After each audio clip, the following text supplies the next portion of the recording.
अब बातें हम लोग करेंगे सभ्यता के बारे में, सभ्य के बारे में। सभ्यता की बात जब की जाए, कुछ विद्वानों का मत है संस्कृति पहले सभ्यता बाद में, और कुछ का मत है सभ्यता पहले संस्कृति बाद में। लेकिन जब आप लेखक की भावना को पढ़ेंगे तब यह जानेंगे कि सभ्यता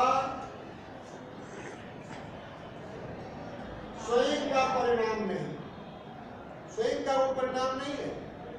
सभ्यता संस्कृति का परिणाम, सभ्यता संस्कृति का परिणाम है। अर्थात संस्कृति से सभ्यता है, न कि सभ्यता से संस्कृति। इसको इस रूप में भी स्पष्ट कर सकते हैं कि विभिन्न प्रकार की संस्कृतियों के योगदान से किसी सभ्यता का विकास होता है। विभिन्न प्रकार की संस्कृतियों के लिए पूर्व में हम लोग जान चुके हैं, योग्यता, प्रवृत्ति और प्रेरणा से संस्कृति आती है। खोज, ऐसी खोज जो व्यापक अर्थ में हो, व्यापक कल्याण में हो, व्यापक हित में हो, वो संस्कृति में आती है। सभ्यता का संबंध भौतिक सुख सुविधाओं से, उस समुदाय मिलकर सभ्यता का निर्माण करता है। सभ्यता के जो अपने भौतिक साधन हैं उसमें संस्कृति का भी योगदान है। संस्कृति से सभ्यता विकसित होती है। संस्कृति का संबंध आत्मा से है, पूर्व में मैंने बता दिया है। अंतःकर की प्रवृत्ति है संस्कृति, और बाह्य प्रवृत्ति है, बाह्य प्रवृत्ति है सभ्यता। बाह्य प्रवृत्ति, बाह्य प्रवृत्ति, ये सभ्यता।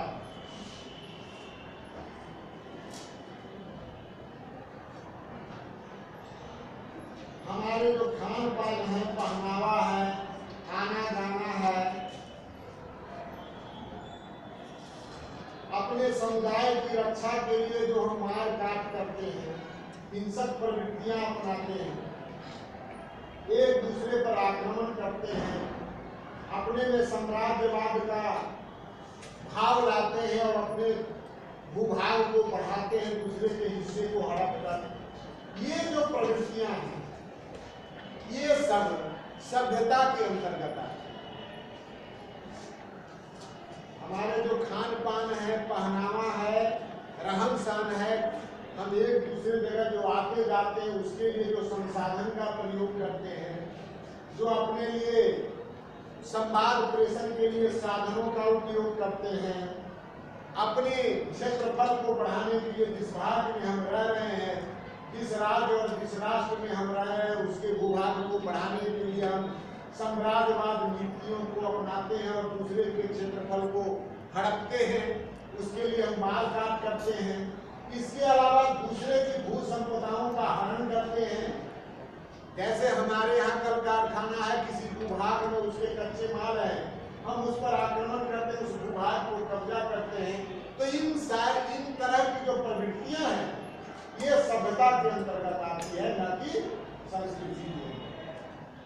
हमारा जो संस्कृति है उसके अंतर्गत जो हमारा त्योहार हो सकता है, कल्चर जो उसके अंदर में है,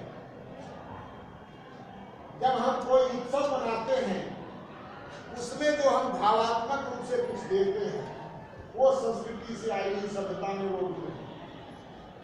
जैसे आप माताएं जो अपने बच्चे को लोरी सुनाती हैं, बराती सुनाती हैं, वैवाहिक कार्यक्रमों में जो हम वैवाहिक गीत गाते हैं, किसी उत्सव और त्योहार पर हम तरह तरह के नृत्य करते हैं, वाद्य बजाते हैं, उसके लिए जो एक लय और ताल होता है, हमारे जो शास्त्रीय संगीतों के जो धुन हैं, राग हैं, ये सब संस्कृति के अंदर आ सकते हैं, क्योंकि इसे किसी ने खोजा होगा और इससे व्यापक कल्याण हो रहा है, व्यापक आनंद का,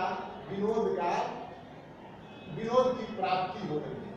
इन संस्कृति के इन माध्यमों से जिसकी चर्चा मैंने अभी की, इनके माध्यम से समुदाय को या व्यापक रूप से सृष्टि को, के रहने वाले जीवों को विनोद की प्राप्ति होती है, आनंद की प्राप्ति होती है। ये संस्कृति के साधन। अब असंस्कृति शब्द को जानना हो, संस्कृति और असंस्कृति को, पहले संस्कृति को स्पष्ट कर दिया गया है कि जो योग्यता है, प्रवृत्ति है, प्रेरणा के साथ जो खोज है, व्यापक हित के लिए, व्यापक कल्याण के लिए, ठीक इसके विपरीत जिसमें हित ना हो, अहित हो, इस प्रकार के जो खोज है, जिसकी मैंने पूर्व में चर्चा भी आपको कर दी है, जो विस्फोटक बनाते हैं, हम जो अस्त्र शस्त्र बनाते हैं, जो हम प्रक्षेपास्त्र बनाते हैं, जिससे संहार होगा,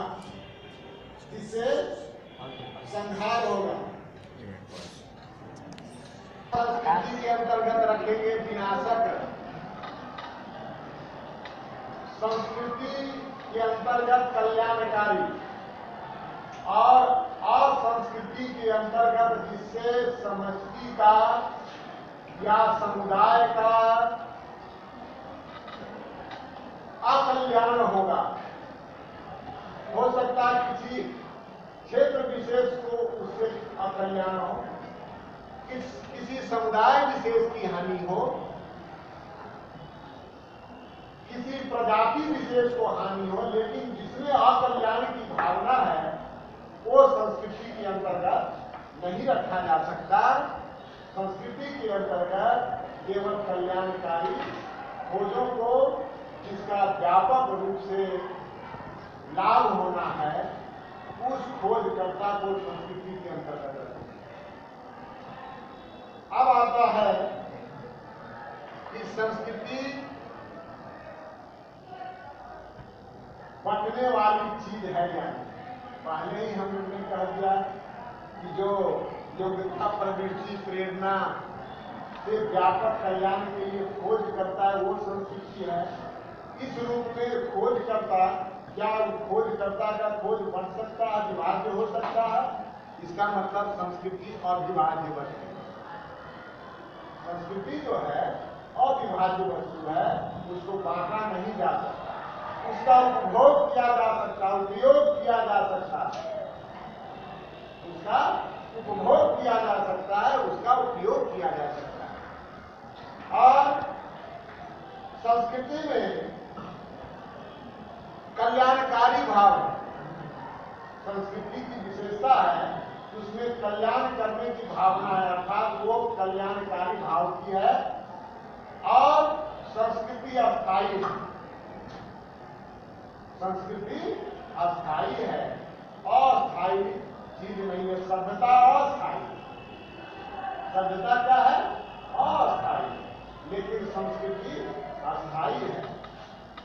सभ्यता कल्याणकारी भी हो सकता है और कल्याणकारी भी हो सकता है, लेकिन संस्कृति सदैव कल्याणकारी है, सदैव कल्याणकारी है। इस रूप में आप समझ सकते हैं कि संस्कृति को हम व्यापक अर्थ में समझें और सभ्यता को, ये मैं नहीं कहता कि संकुचित अर्थ में समझें, लेकिन सभ्यता एक उपभोग की वस्तु के रूप में ही सभ्यता को हम मान सकते हैं। तो इस बात के माध्यम से लेखक ने संस्कृति, सभ्यता को, सभ्यता के अंतर्गत जीने वाले लोगों को सभ्य कहा है और संस्कृति के अंतर्गत खोज करने वाले लोगों को या खोज की सोच रखने वाली, प्रवृत्ति रखने वाले या प्रेरणा देने वाले तत्वों को उन्होंने सुसंस्कृत रखा है, या उनको विद्य के रूप में हम जान सकते हैं, जो खोज के लिए सदैव प्रयासरत हैं। इस पाठ के माध्यम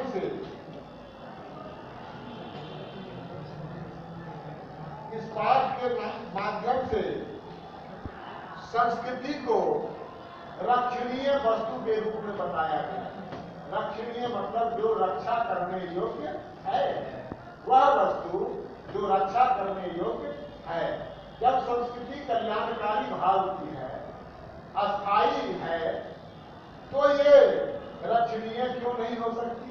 इसको चिंतन करना। जो कल्याण की वह चीज है, जो खोज कल्याणकारी है और जो अस्थायी है, संस्कृति अस्थायी रूप में है, तो जो कल्याणकारी है और अस्थायी है, तो वही वस्तु रक्षणीय भी तो हो सकती है, रक्षा करने योग्य भी वस्तु हो सकती है। और संसार में आप देख रहे हैं कि क्षण क्षण परिवर्तन हो रहा है, हमेशा परिवर्तन हो रहा है। तो किसी चीज को अब हम जकड़ कर अपने नियंत्रण में नहीं रखें, हमेशा बदल रहा है। और ऐसे परिवर्तन में आप देख रहे हैं कि तरह तरह के भाव भी विकसित हो रहे हैं। आज भी संसार परिवर्तनशील है और तरह तरह के जब संसार में परिवर्तन हो रहा है, तो जो सभ्यताएं हैं उनमें भी तरह तरह के भाव आ रहे हैं, विचार आ रहे हैं। तो इसमें अच्छे भी विचार आ रहे होंगे, भाव आ रहे होंगे, और खराब भी आ रहे होंगे। तो एक प्रबुद्ध विश्व के नागरिक के रूप में हम लोगों को ये देखना है कि वैसे भाव समाज में विकसित हो, वैसे कल्याणकारी भाव समाज में हम दें, जिससे हमारा और सबों का कल्याण हो। एक सभ्यता के भोगी का दूसरे सभ्यता के भोगी के बीच में मैत्री का संबंध हो, न कि दुश्मनी का। ऐसा भाव हो, मैत्री का, दोस्ती का भाव हो, दुश्मनी का भाव नहीं हो। और हर सभ्यता में जीने वाला सभ्य व्यक्ति प्रज्ञ हो, विज्ञ हो। प्रज्ञ का मतलब है चिंतनशील हो, हमेशा सदैव समाज के कल्याण की बातें सोचे। हमें अब लगता है दुनिया में अपने लेखक ने जो बातें रखी है, उन बातों को पहुंचाने की जरूरत है। आप कल इस राज्य के ही नहीं, इस राष्ट्र के भी आप आदि नागरिक हैं, संसार के योग्य नागरिक हैं। कल की दुनिया आपको बनानी है, तो इस संस्कृति और सभ्यता के अनुपम भाव आपको लेकर बढ़ना है और अपने जीवन में ऐसे भाव विकसित करना है कि दुनिया में आप संस्कृति के लिए नई खोज दे सकें और सभ्यता के वाहक के रूप में आप ऐसी प्रवृत्तियों को समाज के लिए ले जाएं जो संस्कृति के दिए हुए कल्याणकारी अंश हैं, और संस्कृति के भाग को सभ्यता के रूप में नहीं ढोना है। ऐसा वाहक हम सबको बनना है। इस बात के माध्यम से यह भी प्रेरणा लेनी है कि हमें ऐसे संसार की रचना में योगदान करना है जहां अच्छी संस्कृति का, सुसंस्कृति का विकास हो, सुसभ्य समुदाय और समाज का निर्माण हो। इसमें हम सभ्यता और संस्कृति के जो बताए गए पहचान है, उसके माध्यम से हम प्रयास करें। यही इस पाठ के माध्यम से प्रेरणा ले सकते हैं और आप भी सोच सकते हैं कि सभ्यता और संस्कृति को हमें किस रूप से समझना है। इसकी समझ इस पाठ के माध्यम से आपको आई होगी। आपके अंदर भी नई नई व्यापक कल्याणकारी खोज करने की प्रवृत्ति विकसित हो। कल आप संसार के वैसे वैज्ञानिक, वैसे खोजकर्ता बने जिससे आप संसार के कल्याण के लिए कुछ खोज करें, आप सुसंस्कृत बने। यही इस पाठ के माध्यम से आप तक संदेशा है। इस पाठ के माध्यम से आपसे आग्रह है कि आप भी कुछ करें और इस राष्ट्र को, इस दुनिया को कुछ दें, कुछ अच्छी चीज़ें दें जिससे दुनिया आपको